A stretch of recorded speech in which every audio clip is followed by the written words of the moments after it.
Hey everyone, it's Justine, and I wanted to share with you a Forever ink storage solution, ink refill storage solution rather. And so I have stored my ink pads in a variety of ways. So I want to talk about the pros and cons of each way before I give you my Forever solution. So when I only had a few ink refills, I kind of just threw them in a jar or in a basket and just kind of had them off to the side. At the time, I was using felt ink pads, so the amount of times I was inking up the ink pads was probably once, maybe twice a year at the very most, and so this solution worked well for the time being. However, as my collection grew and I started to use foam pads, I was getting more and more re-inkers because you need to re-ink those quite regularly.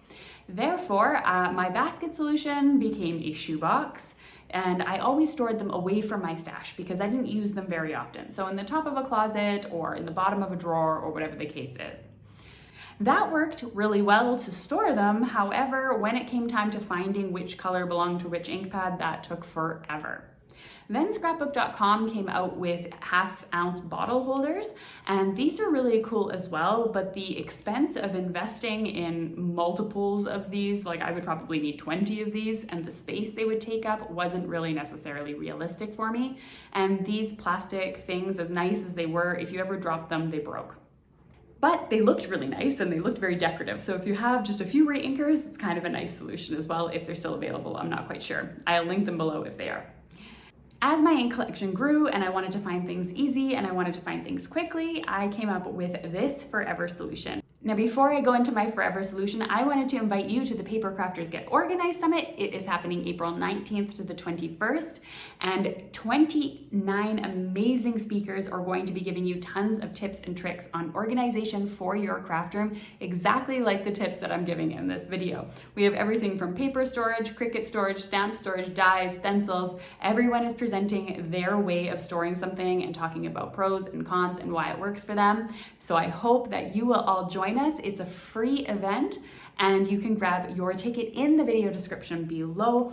All right, let's get into the Forever solution. And I'm so excited by it because I'm not storing in rainbow order or in alphabetical order, because when I got new inks and new refills in, then I would have to reorganize them all over again. I started storing them in numerical order. Now, what does that mean? All I did simply was label the number on the top of my re-inker bottle. You need a bit of a steady hand to do this, so you can ask someone if you don't have a steady hand to do it for you, or you can print yourself off maybe stickers and just use a very strong adhesive to put it on. So what I did was I numbered the top of the re-inker bottle and then I numbered the bottom of the ink pad itself. So this way, it didn't matter how many new inks came in, I just gave it the next number that was available in my stash. And I'm able to store them easily. So I store them in numerical order. At first, I was putting them in a shoebox, and then I grew into a larger clear bin, and I just kept them approximately in the order. And that's going to be the way that works really well for majority of you. However, if you happen to have a laser machine or a friend with a laser machine, then this might be a cool solution for you too. All you need to do is measure the bottom of your ink refill or whatever bottle you're trying to store. It could be paints as well, of course. And then you're just gonna add a couple of millimeters to it.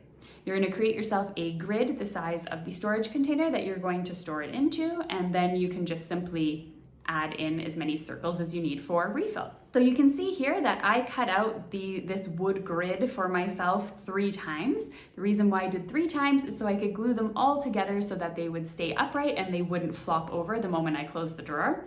And I made it just really, really thick. Now it's really easy for me to find an ink refill because all I need to do is just, if I know it's in the 40s, I go to the row with the 40s. If I know it's in the 80s, it's very easy to find the row with the 80s. I can also see if I have any sort of missing holes anywhere, what re-inkers I still need to either buy or maybe I need to replace. Now, if you want to learn how to do something with those ink refills, then come join me over here for 17 techniques on how to use your ink refills, other than, of course, re-inking your ink pads. So join me over there. I will meet you over there.